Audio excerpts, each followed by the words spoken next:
karma. I'm a bear MVP, word to growler. My glow up, magnifique Eiffel Tower. I show up, well y'all bitches show drama. This shit hard. This shit hard. This shit hard. This shit hard. What's up, everybody? Welcome to season 2 of the Creators Toolkit. My name is Yanni Blue. And I am Mike Brown. And today we have a super special guest on the show. He is an artist, an actor, a content creator, a dancer, apparently a midwife, and and one half of the incredible duo BFF. Give it up for Furillo. Hey, how's it going? How's it going?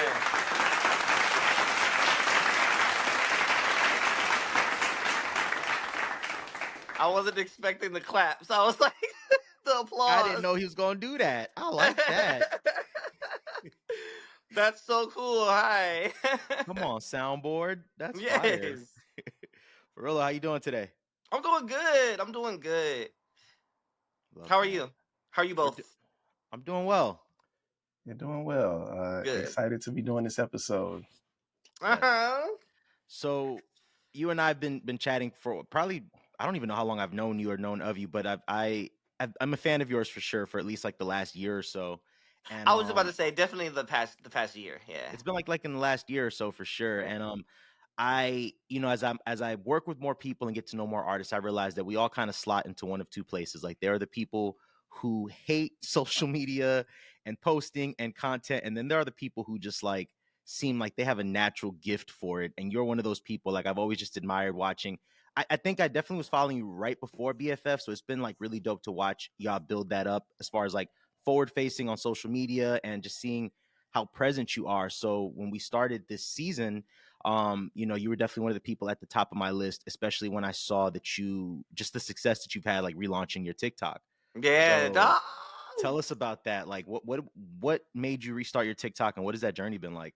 Oh my God, it actually was a mess. So BFF, our original TikTok got hacked. Yeah, we had just made it to like 55,000 followers on TikTok. We were super excited, and then it got hacked, and we didn't know what else to do. I was like, okay, well, we'll just go jump off a bridge now. But so my original TikTok, I made that the BFF TikTok because I was like, well, I don't want to lose this momentum. I was already posting a lot on my personal one, so I was like, well, hey, we'll just make my original BFFs, and then we'll just we'll just go from there. And then so while we were doing that and that was happening, I kind of sat down and I was like, man, like, okay, if I'm gonna start a new TikTok, like I really want to niche down because I think my other one I was just kind of all over the place, not really understanding what I wanted to do because I feel like I can do so much. And so I just really thought about like what I like, what I'm into, like, and post about that. And literally I started, so I made my brand, I made my personal TikTok February 1st. Yeah, February 1st was my first Wow. post. Yeah. And it's kind of been going crazy.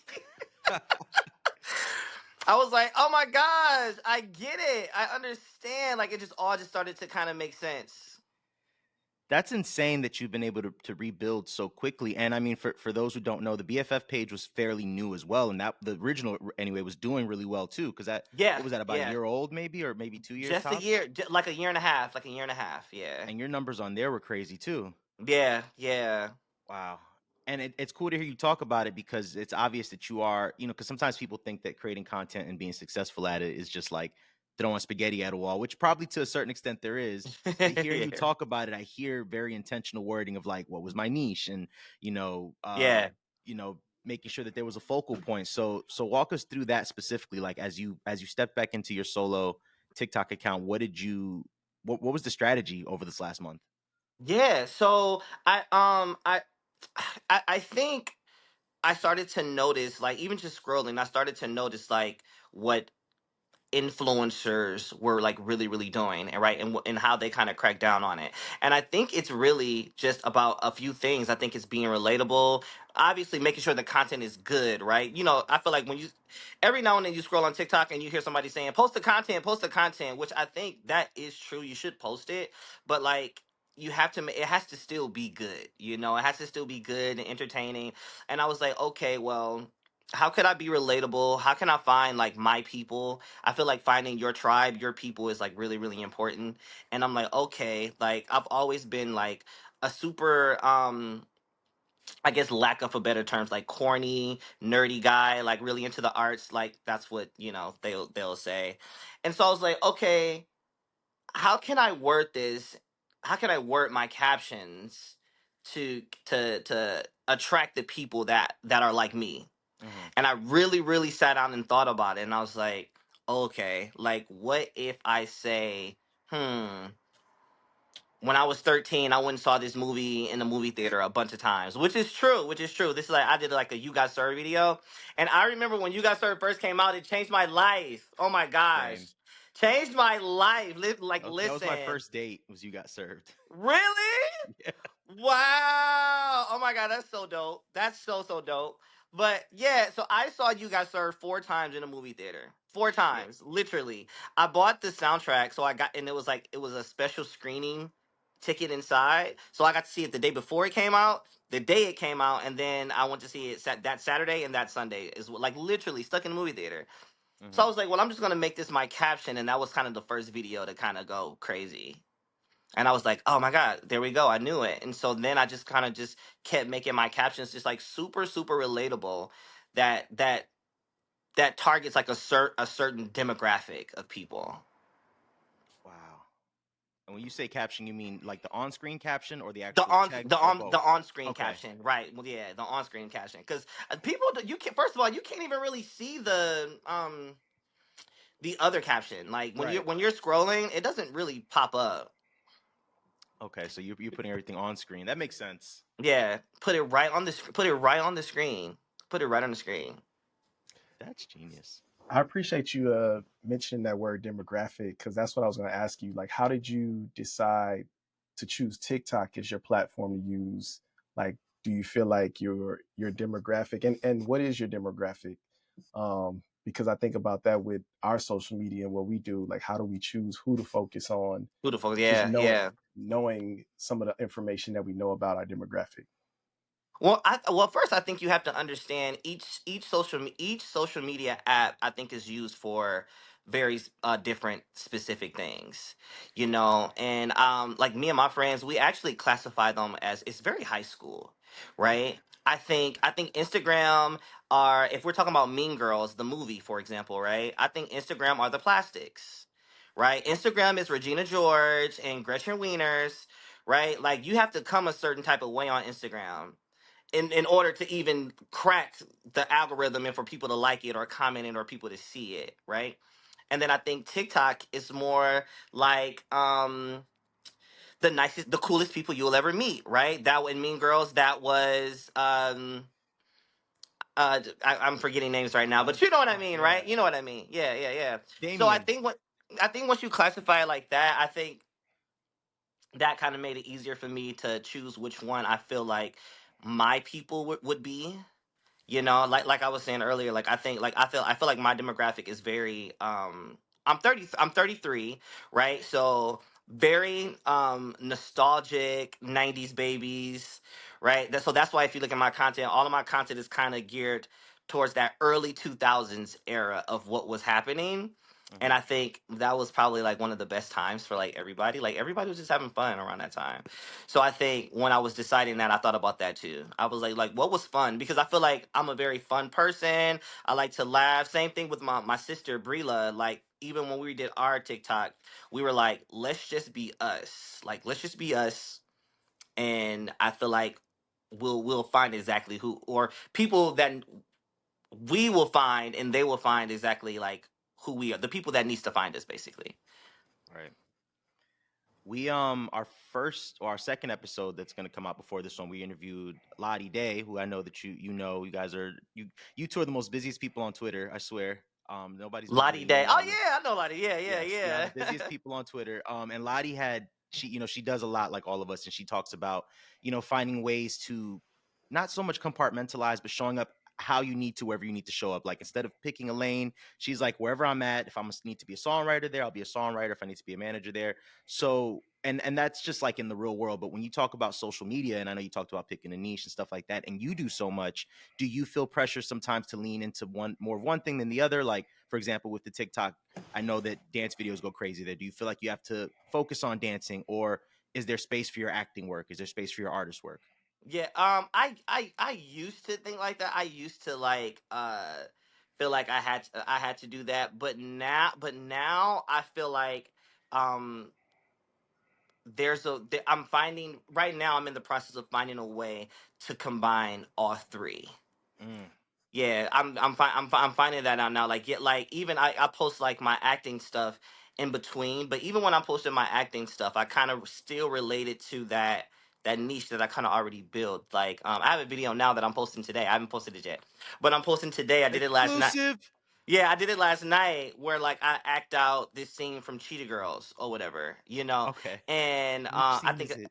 I think it's gonna be super super funny. It's the scene where Dorinda and Galleria kind of get into it a little bit about her clothes. Yeah. Yeah. What an instantly quotable ass movie. I was hoping hmm you were gonna do the what's the scene where she's like, you didn't handle it, so now I will. Or I love that scene. Oh my god, I love that scene. I'm gonna do that one too. I'm gonna do that what one a, too. what a great But movie. yeah, what oh my god, great movie. Yeah. So I'm finding out now that like I feel like there is a way to blend all three. Yeah. Because Strategy. all three does go like hand in hand. Like I remember, like even because like on Disney, that's what they did. On if you were a Disney kid, you act, you sung, and you danced. It Mm-hmm. was no, it was like the Olympics. You know, Yeah. you did all three. You knew if you was gonna be on Disney, you was gonna have a record deal and a TV show. Yeah. And it's cool to hear you talk like that because again, I think for a lot of people, especially people who aren't in favor of creating content or just like don't love it, they don't feel like it comes naturally. What you're communicating as someone who shows up in the world as a content creator is that it's still a job. Like there's still strategy. You know, you've had to in the last year build new accounts, but you're not going at it like just crazy. You're like, oh, I got to be strategic. And even as you're building this new account, you're like, okay, how do I make space for all of my stuff? So it's cool to hear somebody talking that way. And I see you also do something that not a lot of people do, which is you share a lot of your stats, which I think is really cool. Because a lot of people, especially on platforms that you can't see them, that there's no need to share them a lot of times. But I know you do it because that attracts opportunities and stuff like that. But it's cool to see Exactly. that Yeah. that transparency. How has that Yeah. worked out for you, like being transparent in that way? I'm honestly, I just kind of want to show people that, especially like I'm from Flint, Michigan. Actually, I'm in my hometown right now, visiting my friends and family and stuff. Because, like you said, I'm about to be super busy. But I'm from Flint, Michigan, and I feel like a lot of people. It's really small town, very small minded kind of thing, you know. And so I really post for like the people in my hometown too, as well as like other people, just to kind of show them like, hey, like there's so much opportunity out here, and like this is what's possible. Like this is what you can do. You know what I'm saying? Like, hey, look, like not even bragging, but like look what I was able to do in 30 days, in 28 days. Look what I was able to do. Right. So that's kind of why I do it, because I just want people to see, and I want people to hop on, because it doesn't have to be. I feel like a lot of people, we're always on our phones anyways. You know what I mean? And so if it's always in our hand, like why not just kind of use it as a tool to start your business, or start like jumpstart your career at some, or whatever you want to do. It's super encouraging because I had set out this month. Me and Mike, we do like a merch. We were doing a merch madness, and this year is more of just like a March madness. There's no merch Oh, for okay. me this year, but every year we set a different intention, and there've been years where it's been like content focused, years where it's been merch focused. And this year I've been very intentional about sort of bigger picture and how do I sell everything that I do in the most holistic way. And one of the things that I wanted to do is I wanted to restart my TikTok and restart my Twitter. So literally the day that I saw your post, I was like, oh, I'm doing it, and the Oh same yeah. day, like I posted the same video to my new TikTok and to my old one, and it was a night and day difference, like literally 100% difference in views. And I was like, oh, like it really is something to just even energetically restarting these accounts, but also from a business standpoint, like seeing sometimes sometimes these audiences, especially for us, like you said, that are in our 30s, some of our audiences are a little dead. Like they like some of these people abandon these accounts. Like Mm-hmm. it's good to restart. So I definitely, when you say you're trying to inspire people, even in Flint, you inspired me because I was just like, shit, you know what? Let me See do that it. that makes me feel so good. I promise. That makes me feel like I'm smiling super hard, because like that's really, I feel like I don't know. Like I feel like for a long time, I feel like even when I was a kid, right? I feel like you grow up with these dreams and goals, and you don't really understand why they're your dreams and goals. You're just like, well, it's something I always wanted to do, so I'm gonna do it. But like as I've gotten older, like I really think like my goal is to like inspire people, but through whatever I'm doing, you know? Hey man, see, Yeah. you talk about finding your people. That's something we talk about a lot. So this definitely feels very very much my people energy. I love hearing Yeah. that. Yes, yes. You're golden cheetah girls. Your first date was you got served. We are here. Look, you see, this is why we've been connected. I love this. I'm glad we're doing this. Yes. So I wanted to know, because like you said, you restarted your social media and you've been Yeah. building it up. I think a lot of creatives don't really understand what growth looks like for them. And I wanted to know, do you have like measurable goals for yourself? And do you feel like measurable goals are valuable in like doing social media? Um, I kind of do and I kind of don't because I do because I do feel like right as we're like giving social media all its praise, sometimes I think having goals can kind of make it feel like work, and I don't want it to feel like work. So I try my best to not necessarily think about goals, but just kind of provide the good content, and then just kind of be like, okay, whatever happens just happens. But I just want to make the content because I genuinely do enjoy making the content. Me and Brila did an interview a couple weeks ago, and they were like, somebody was telling us that they love our content and that we're always on the internet, and I was like, this is what me and Brila was doing before social media existed. We have so many videos on our laptop of like before social media even existed, of us in the basement dancing. We used to pretend, oh my gosh, this is so cringe, but we used to pretend to be on like MTV Cribs.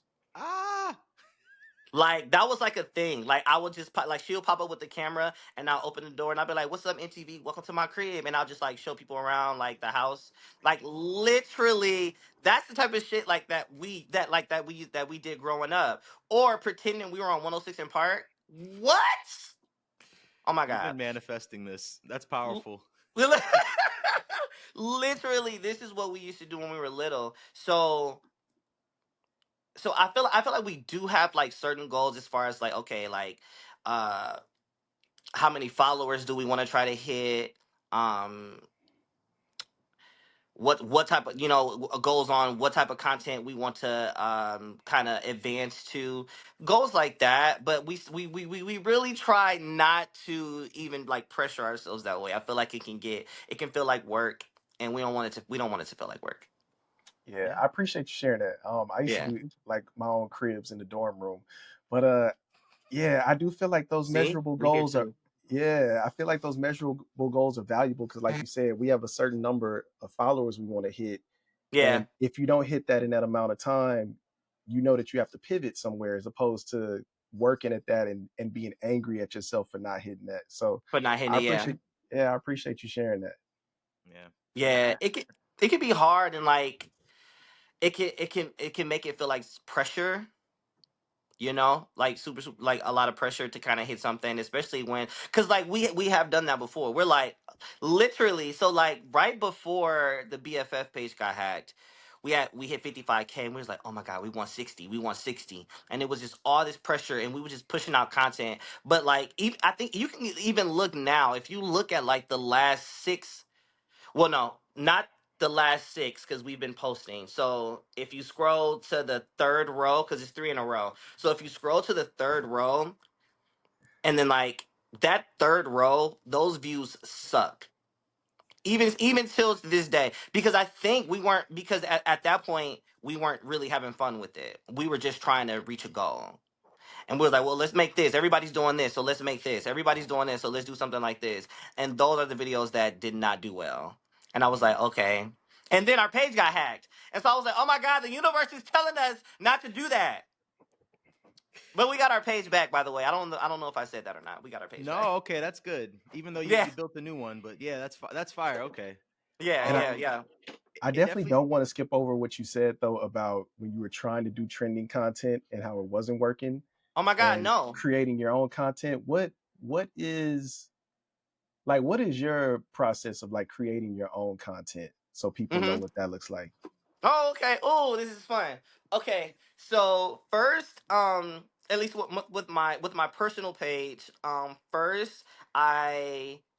first I think about the caption. What caption? Before I even think about what song I'm gonna dance to, or where I'm gonna do it, I always think about the caption first. Or that's the part that always comes to me first, and then from there I go, "Oh, that's funny. I like that. That's super super funny." Because I remember a joke a couple weeks ago was about. Do you remember the movie Honey? Hmm. Okay, so a joke people were saying on Twitter, and then it kind of swerve over to TikTok, was that like we thought she was dancing, like everybody thought she was dancing down in 2004, but when you watch it back, you be like, I don't really, you know, it's like not that good or whatever. So I was like, oh, I could do like we really thought we was gonna be Honey Daniels in the club or whatever, and she does like this move on the floor in like the beginning of the movie, like this, I don't even know what to call it, but it's like this little dance move on the floor. So I was like, I'm gonna do that, and so I did that one. That one went crazy too. But yeah, so That's I always start with the hilarious. caption first, and then think of what video I'm gonna apply, what dance I'm gonna apply the caption to, and then I usually always do it in front of the TV because I want people to see that like I can learn dances. So that's why I do it in front of the TV. Cause I also think that's a cool dynamic too. If people see me dancing right next to the TV, and then he's like, "Oh wait, he's doing exactly what they're doing on the TV." So So is the process of creating the content a part of the content?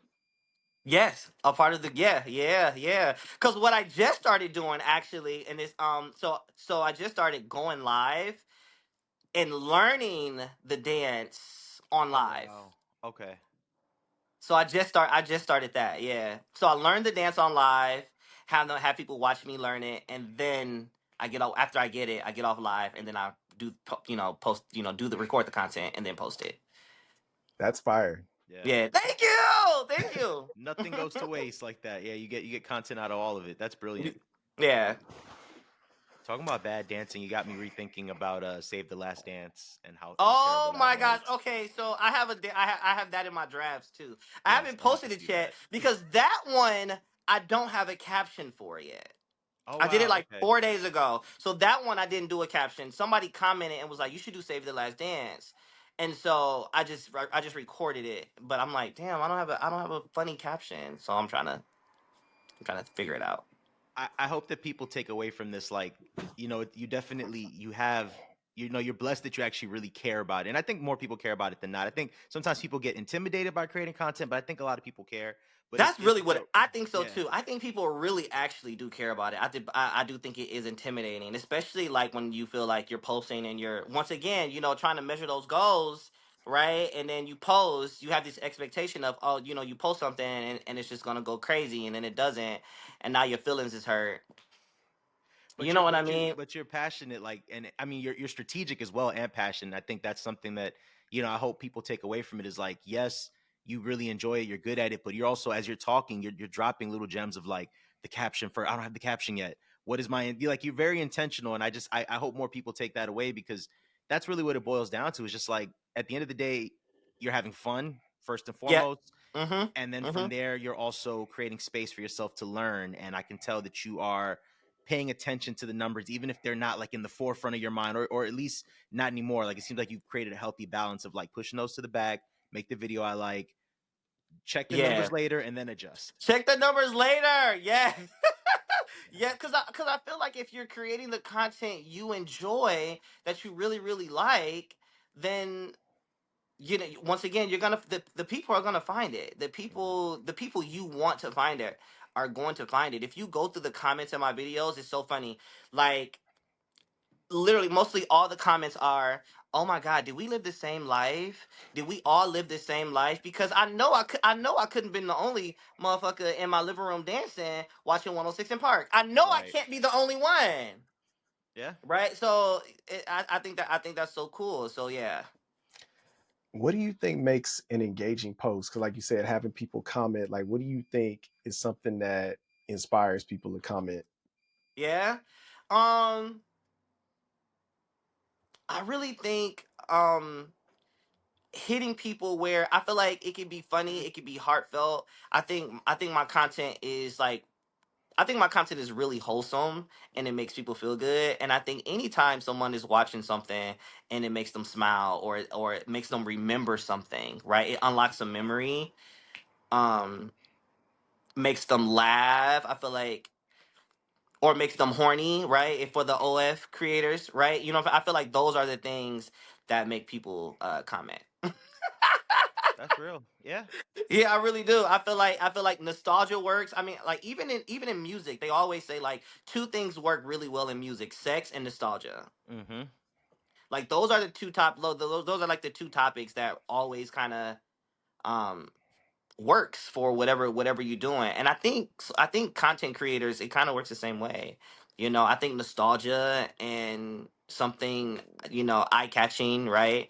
I think all those combined kind of makes people want to comment. Or even me, like I find myself commenting on the posts that um kind of like touches me in some type of way. You know what I mean? I'm like, oh, this is really funny because my cousin did something like this at one point in time.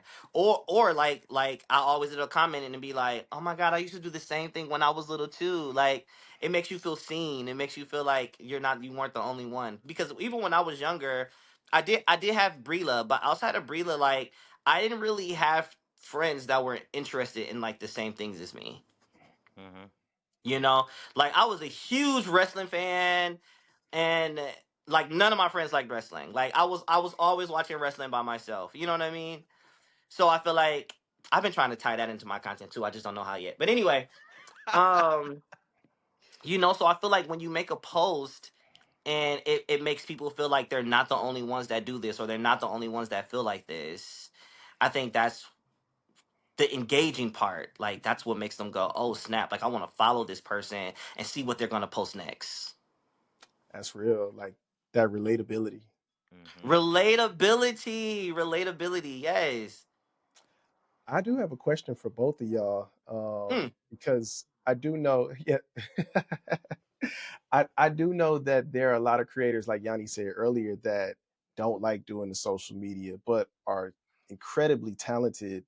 Um, do you think that it is possible for someone to see success as a, we'll say creator, because as artists we fall into that creator Creator um umbrella. title. Yeah, so I think, do you think it's possible to be successful without social media, Mm. and if so, how? You go first. Oh, me? I was gonna let you go first. Dang. Okay, well, I'm just gonna say it. I really don't think so at the moment. I really don't think so at the moment. I think it's such a powerful tool, and it's like it's right there at our fingertips. Like we're so connected to our phones. Could you imagine leaving the house without your phone? That is scary. Oh my god! A couple weeks ago, this is probably TMI, but a couple weeks ago, I went to the bathroom, number two, and I didn't take my phone with me. I literally didn't even know what to do. I was like, damn, like that's crazy. Like I really didn't know what to do. I was like, hurry up, like so I can be done. Shit. But yeah, so I really, I really think, what without social media right now, maybe you could, but I think it'll be so hard because where would you even promote your music? How would people see you if you're not if you don't post your music? How would people see it? Yeah. The radio? People listen to the radio? You know what I mean? You're That's so right. real.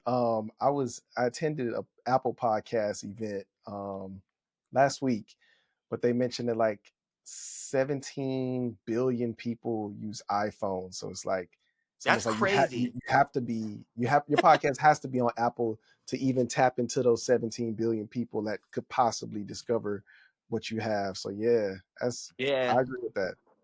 Yeah. Yeah, and I feel like, and then like, I feel like there's, especially even with podcasts, like I feel like there's so many like, right, you have Apple, you have Spotify, but then like I feel like people are at least for me, like I like to see more than hear. So I Mhm. would rather much watch a podcast than to just listen to it.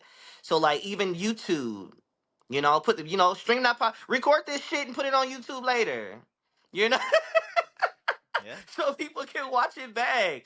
I love watching podcasts, especially Kiki Palmer podcast. I'm honestly I can watch anything Kiki Palmer's in, but Baby, this is Kiki. Oh, baby, this is Kiki. Kiki Palmer. Like I think, and then so if you have a podcast and you don't post it on YouTube, then like that's a whole section of people that aren't seeing you. Yeah. So I think any type of creator, I think even Beyonce still use social media, and I always use her as an example. My sis may not do interviews no more, but she gon' post on Instagram. That's the only Yeah. way. Like, how else do you get people to know? Like she's going on tour, and if she didn't post it on Instagram, how else would we know? Yeah. Besides the Super Bowl. Well, she didn't even announce it then. So yeah, see? No, you're right. Yeah, I think it would be virtually impossible. I won't say completely impossible. I'm very much a believer of if you really want to do something a certain way and it brings you joy, figure it out. Like, I know that the social media landscapes, all of them can be very healthy and very detrimental to certain people. So it's like, if it feels like it's not pouring into you, then of course, like pivot, go somewhere else. But I definitely, I mean, just speaking for myself and what I do, I do appreciate the range and the reach the social media gives me. But yeah, I wouldn't know how to advise somebody who wants to go about a creative career without social media. But again, if it's healthier for them, I would definitely encourage them to do it. But I wouldn't know how the hell to do it personally. Yeah, right. I don't know. Right. I wouldn't know how to do. I wouldn't know how to do it either. I wouldn't. I feel like it's the easiest and fastest way to reach um the people you could potentially reach. Right now, I'm actually helping my other best friend. I have a lot of best friends only because one, I love black women, like, you know what I mean, Same. and then two, like, I'm just I like having people around, so I have quite a few friends. But one of my best friends that I used to live with, she's like she's like, okay, like I'm ready to start my social media journey. She is not a social media girl. It's never been her thing. But she's like, she's ready. So I just been helping her and like trying to convince her that I'm like, yo, like I'm like, there's a whole section of people that I think, one, she's super beautiful. She's a plus size girly, but like face card don't not decline, okay? Like she's gorgeous. And I'm like, girl, I tell her all the time, I getting her all the time. I'm like, girl, like you on social media, you're a baddie. Like you are a baddie. Like you could be all you gotta do is do your make sit there on your phone and do your makeup and talk because she's so funny too. Mm. So I've been helping her with some content and it's so good. It's so good. I can't wait till she start posting. We got a bunch of stuff in our drafts, so That's dope. It definitely sounds like you are a super source for content and somebody who really enjoys it and understands it across the board. So I'm excited to see you tap in and help other people build. And actually on that note, I did want to ask you, um, just zooming out as far as social media, talking about BFF and how you sort of built that, how you and Bree built that group in under a year. Like just seeing yeah. how intentional you are with social media. Tell me about some of the intentionality that went into basically branding yourself as a group and growing it in the way that you did in such a short amount of time. Like what was the goal coming into it, and how has that been? Oh man, oh man, oh man, oh man. So, me and Brie have been knowing each other for a really, really long time. Like that's my sister. That's why I'll be like, this is my sister. Um, so we've always worked together. And when we decided to become a group, it did kind of take us a minute because we was like, okay, like we know what we sound like separate, but like what do we sound like as a group? What is our image as a group or whatever? And we just took all of the things that we enjoy and kind of compacted into us, right? Like we love the 90s, we love the early 2000s. I feel like me and her together, our vibe is so fun. We're always laughing, very colorful personalities. So I think it's going into the group that made it easier for us to create the kind of music we know we wanted to create, the type of content we know we wanted to make. You know, we wanted our content to be kind of just like mine, but like it's amplified because it's both of us. Mm-hmm. But just very relatable, very fun, funny, really just really positive, good energy type vibes. Because also I don't think a lot of people are doing that, man. Like I really think that a lot of the internet is a lot of negative, like a lot of negative type of energy, you know what I mean? And I feel like not a lot of people are just bringing like super fun, funny content. Yeah. That's why I we're always singing songs and playing around and stuff. That's why like a lot of people don't like pranks, but we don't do pranks. But I understand pranks because it's just like, okay, let's just not be so serious. You know what I mean? Like right. I kind of enjoy watching people prank each other and stuff because I'm being like I think it's just fresh and enjoyable to watch. It makes it more fun. Yeah, I yeah. do remember you guys when you first, because I, like I said, I think I was definitely following you right before BFF. So I remember when you started the group and Mhm. like you would send like the mass messages, and you were very intentional about sort of transitioning your audiences separately to this new space. So like just from that standpoint, looking back, what were like three things that you did when you built that brand that you would recommend for like anybody watching who's like tomorrow about to start their artist journey? Like what were three things that really Oh, helped you guys build and just kind of jump from 0 to 100? oh wow, three things that we did. Okay. I would say the three things that we did I think is knowing what you want to say, like really figure out your point of view, your point of view, um understanding understanding your brand. I feel like it's really smart to start off with because I feel like if you understand your brand, that lets you know who who you want to talk to. You know what I mean? Who are you speaking to when you say things or when you write songs or when you post your content? Who are you speaking to, right? And I think we figured that out. We figured that out really early. And I think the third thing that we did what is the third thing that we did? Having a point of view, knowing the brand, and posting the content. Mm-hmm. Yeah. Once again, post the content. Post the content because if you're not posting, then nobody's gonna be able to find you. And you're not, you guys aren't afraid to hit people up because like I said, I remember getting the DMs and stuff, but also I see you on Twitter like actively hitting up like playlist people and curators and stuff like that. How has that Oh worked my for you? gosh. Yeah. I feel like in the beginning it worked really well. But I think we actually pulled back from that because we kind of wanted to just kind of let our music speak for itself.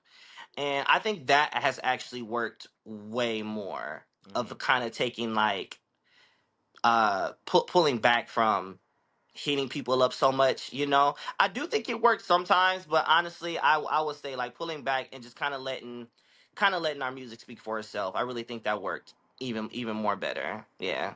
Nice. Were y'all hitting people up directly, or were y'all using like an automated? No, we were hitting people up directly. Wow, Literally. Yeah.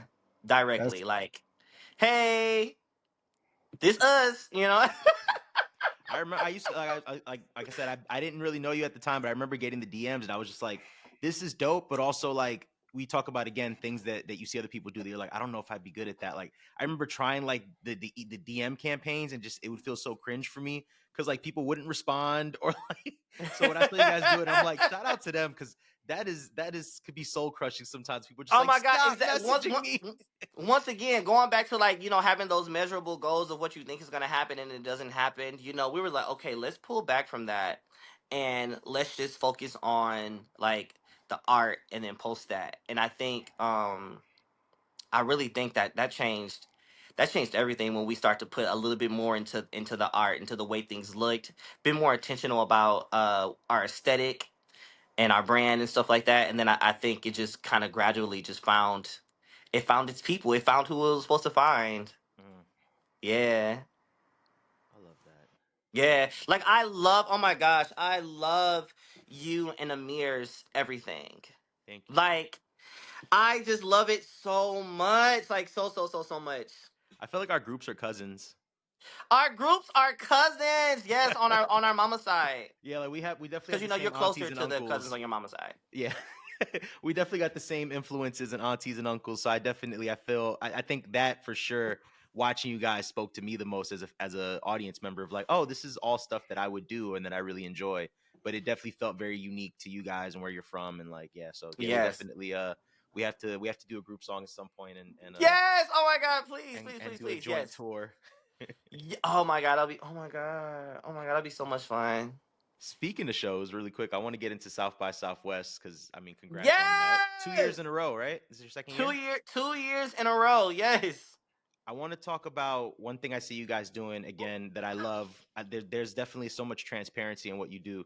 The crowd funding that you do to help you guys get there. I think sometimes artists, especially artists like us, who everything looks, your stuff looks and sounds polished, like it's high quality, but Oh, you're still thank you. transparent and letting people know, like, I need some money. Like, Yeah, we are broke. Oh my right. gosh. Oh my gosh, we are so broke. We do not make no money. No money. No.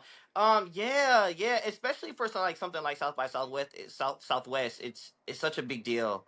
It's such a big deal, and it's so expensive. I don't think a lot of people know this, but you don't get paid for South by Southwest. Mm, When okay. when they book you, you don't get paid. Um, Just showing up with a hope and a prayer. you're showing up hoping to, because I mean there's so much you'll be able to have access to, because you do get a badge, so you do get to go on all these different events and talk to all these different people. Last year we went to a Grammy party. Mm, that's fire. Oh, it was so nice. Oh, it was so nice. um we That's where was I like, saw the oh picture of you snap. guys with Lottie because I remember commenting this is my favorite crossover event. Yes, yeah, we were Lottie. Yeah, we were Yep. Lottie at the Grammy party. Yeah, so like it's a bunch of opportunity there for you to make so many different connections with so many people. So but yeah, but you just have to figure out how to get there on your own. And like I said, we're just two independent artists trying to make it happen. So yeah, so we do have a GoFundMe. We have a GoFundMe out right now to help us get there. And it's funny because so they booked us for 2 stages, and then yesterday we got it. So we had already made a plan to go like later, because we was like, okay, last year we stayed the whole time. We're like, okay, we don't need to stay the whole time this year. We can just do like three or 4 days out there. That's cool. We got an email yesterday that said they booked us for a show on the 7th. Yes. Congrats. Yeah. So thank you. So This now is we gonna have air three after stages. that, but I definitely congrats to you. Hopefully I can pull a clip by the time we air this and just throw it in here. That'd be dope. Oh, I know. But I mean, I'll send you something. I'll send you something. Yes, please. Yeah, yeah, yeah. So we're like, oh, so now we have to leave earlier. Hmm.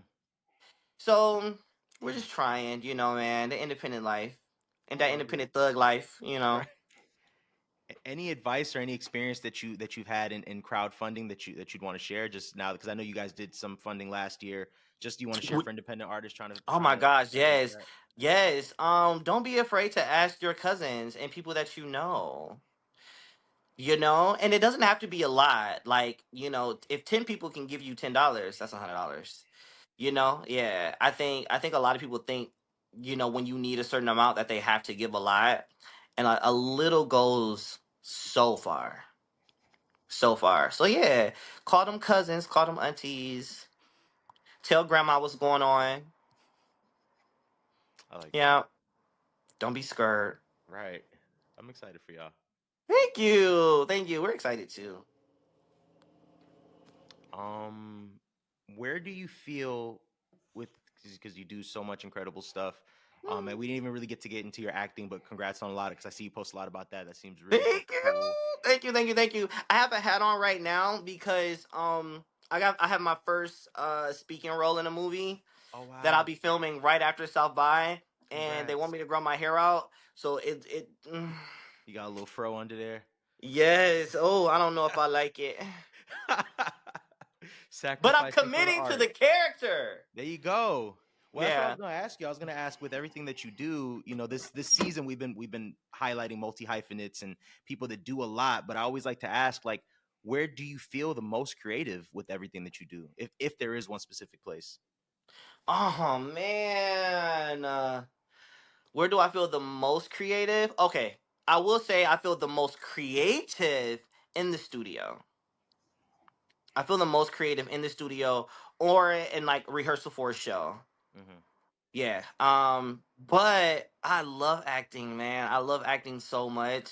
I love acting so much. It doesn't really feel the most creative, but it's cool to kind of dive into like these little characters, and somebody else's experience.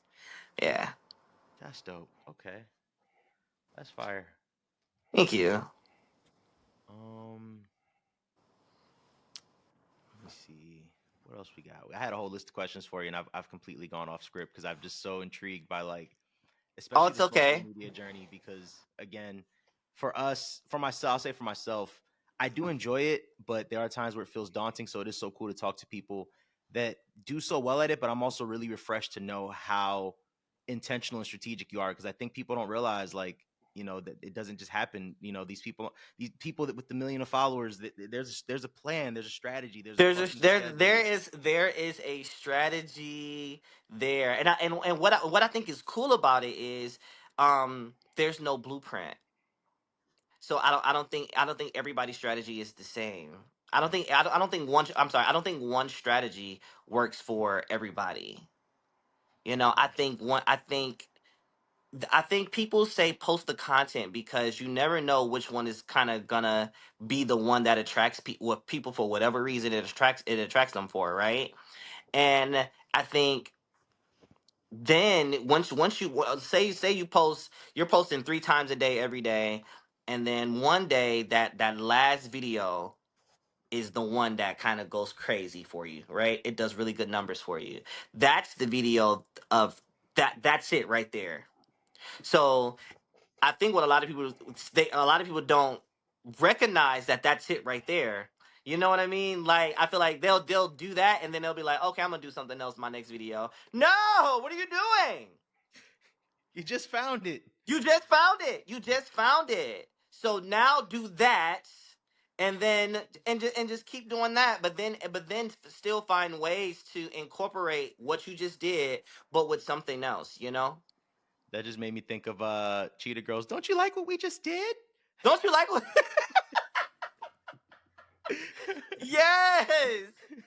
Another Cheetah Girls reference. You see how you can use the Cheetah Girls in everyday life? It's a Bible. They knew what they were doing, man. Shout out to Whitney Houston. Oh, Yeah. I love her. Mike, have you ever seen That's Cheetah fire. Girls? Uh, Probably with my sister a long time ago. Oh, okay. Okay. Yeah.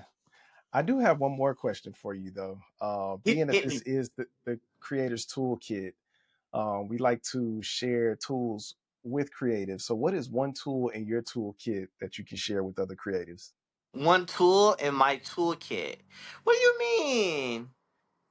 I guess like Like, something that you use in your journey, and it doesn't even necessarily have to be like a program. Maybe it's a mindset, but something okay. that you can give to other creatives to take in their journeys. Okay. One thing I have in my toolkit is resilience. Yeah, that's one thing I have in my toolkit.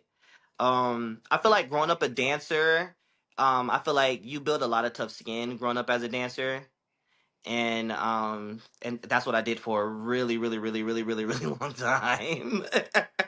And so I think I just been able to build up like a really strong resilience and like other things that I went through as a child. We do not have to get into none of that stuff. But I think I was able to build just a lot of resilience, like not really taking no for an answer, get knocked what did Cardi say? Get knocked down 9 times, but I get up 10. You know what I mean? Like Nikki gonna be mad at me for quoting Cardi. I'm sorry. I couldn't think That's That's of a funny. Nicki verse hilarious. fast enough. I love her though.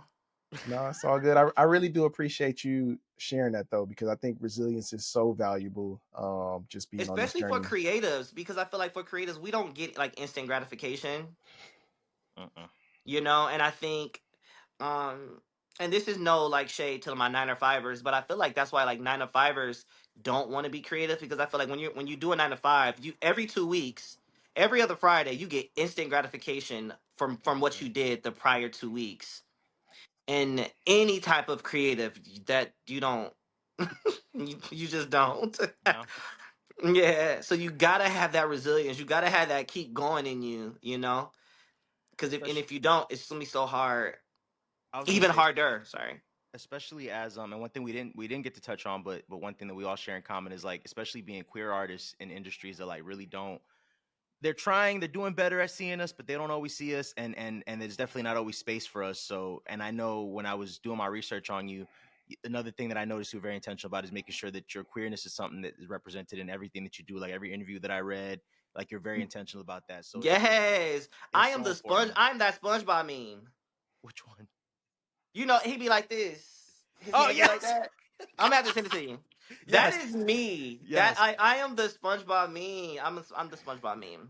No, I think it's so important because again, you talk about, and I think we all share this in common, how much what we grew up seeing inspires us. There's going to be little kids that are going to grow up seeing us that are going to be inspired to be themselves. So I think that that's going to be Yes, so that yes. representation is so important. So I definitely appreciate you for being so unapologetic in your identity, because I mean, I can say in my own experience, like there've been times where I'm like, am I being too gay? Am I being too aggressive about this? But Oh it's my also like, gosh. no, somebody needs I used to, this. I used to feel like that too. I'd be like, yeah, but no, like somebody needs to see it definitely because are we the same age, Johnny? Oh wait, are we all the I same think I'm a age? year older than you. I'm No, I'm 33, 38. 34. 38. Oh my God, Mike, you look like you are 27. I appreciate that. Yeah, yeah. No, I wouldn't have guessed at all. I wouldn't have guessed 38 at all. Oh my gosh. Um, so yeah, so like we didn't have anybody. I can't name you one person Nobody. where, what I'm saying, at least not out, right? Like And not black. and not black, yeah. Like we didn't have anybody. And like I don't know, I just don't want that, man. I'm like, no, I don't want that. No, it's so important, and I think again, like I just want to give you your flowers for that, because I know the pushback. Like I just remember even navigating the music industry as a songwriter and knowing how many people were queer and closeted and almost preferred that. Like when I stepped into rooms openly queer and almost people being like, "You're too loud, like relax," and I'm like, Oh my gosh. Oh my but gosh. we all I faggots. remember What are we doing? what I remember being like, so when I was 13, I was in a boy band and we had Mm, a record deal. And they weren't like calling me gay, but like the managers and people that was around, they were just very persistent on like, don't stand like that, or don't talk like that, don't hold your hand like that. You know what I mean? Just yeah. very much. And then even after that, like not even being out, like I wasn't out at 16 or 17. And I mean, I don't think I was like super film. I don't think so. I don't know. Anyways, but like I would have meetings with labels and they'll be like, oh my gosh, like this kid is gonna be the new Michael Jackson. He's gonna be the new Chris Brown, and then they will meet me in person and they'll be like, on like, are you gay? Or you know what I mean? I'll just be like, I'm 16, nigga. I ain't nothing. You know what I mean? Like I was 16 at the time. Like I don't know. It was just kind of weird. But yeah. Man. So I think those experiences, um, I was just kind of like, okay, well, if I'm gonna be independent and have to do it my way, then I'm just gonna be myself and do it my way, and I'm gonna talk about boys, and I'm gonna do this, and yeah. So yeah. No, and when you said resilience, honestly, all of that, like I almost felt like I had I guess to be on brand, I felt like I had a Raven Simone moment, or like my brain, when you Yeah, said you went. resilience, I just thought about all of it. I was like, yes, I know what you mean, because like for us to be in these spaces and be who we are, existing the way that we exist, being so forward facing, creating content every day, and just being authentic in who you are, even to the technical aspect of how you create your content, that being able to be yourself plays a huge role into that, because if you weren't being authentic, your content wouldn't read authentic. So It it's wouldn't read authentic. I gotta be myself. Even yeah, like people be commenting like, "Oh, he's zesty." I'll comment. I'm like, I am. What's past zesty? I am lemon pepper. lemon pepper, baby. Okay. I am Chipotle Ranch. Yeah. All right. Way past zesty, and I'm okay with that. I'm fine with that. Mm-hmm. I love it. Yeah. I appreciate you so much. This is again going to air after South by, so I'm going to go ahead and say that you already had an incredible 3 shows. Yeah. And yeah, let the people know where they can follow you, where they can follow BFF. Yes. Okay. So you can follow me, everybody, at Furillo Franklin. My name is spelled Furillo, and then Franklin is just the regular way. And then you can follow me and my sister if you want to be on our journey. You can follow us at This Is BFF. Is spelled with a Z because we are ghetto. Okay. Period. And we have to definitely do a follow up with BFF and Dream Big. Oh, we have to do, please, yes. a group thing. But I definitely appreciate you for being on with us today. You are super inspiring, and keep doing what you're doing. And you are. I knew that you were good at what you did before this, but to know that you are like a master of content creation, like people need to put some respect on your name. Like you Thank you so much. Yeah, thank you really so do. much. So yeah, shout out to you, and yeah, thank you for being on the show. This shit hard. This shit hard. This shit hard. This shit hard. This shit hard. This shit hard. This shit hard. This shit hard. Oh my god. This shit harder than a diamond in the Sierra.